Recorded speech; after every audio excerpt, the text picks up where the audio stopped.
communication is so important. You're going to be working with crew. You guys probably already have worked with crew. Most of you guys are film students, I would assume, right? So this is nothing new to you, but it's just good to have that strong communication between, artist, talent, crew. Doesn't matter who's on set.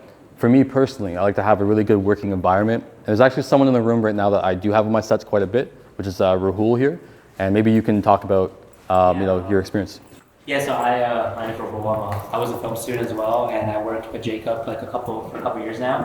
And yeah, it's definitely a really cool environment because everyone kind of knows each other. It's very social, and comparatively to film school, in film school they kind of put you in the highest gear where you're doing things the professional way. Not that this is a professional way, but it's they put you in that standard of you're appealing to a certain thing.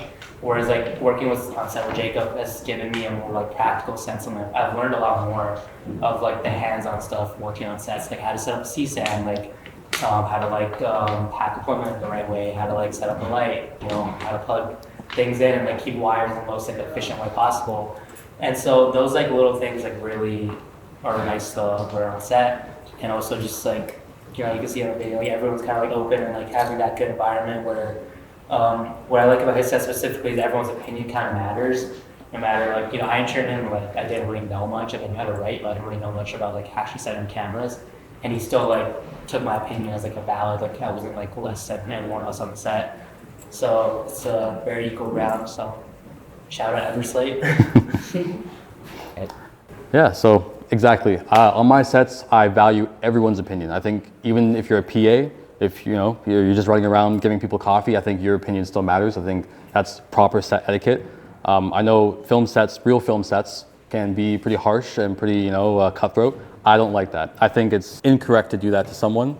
So like Rahul was saying, I took him as an intern from Humber, and I didn't know if I could even do that with him, but I felt like it was a natural working relationship, and it's a way different experience. So again, whether you're a camera person, director, writer, doesn't matter. You got to treat everyone with respect, have great communication on set, and that's going to make the whole story just come together way better. When everyone's smiling, laughing, enjoying their time, that's when you bring out the best in people. So that's what I always do. That's what I strive for every time.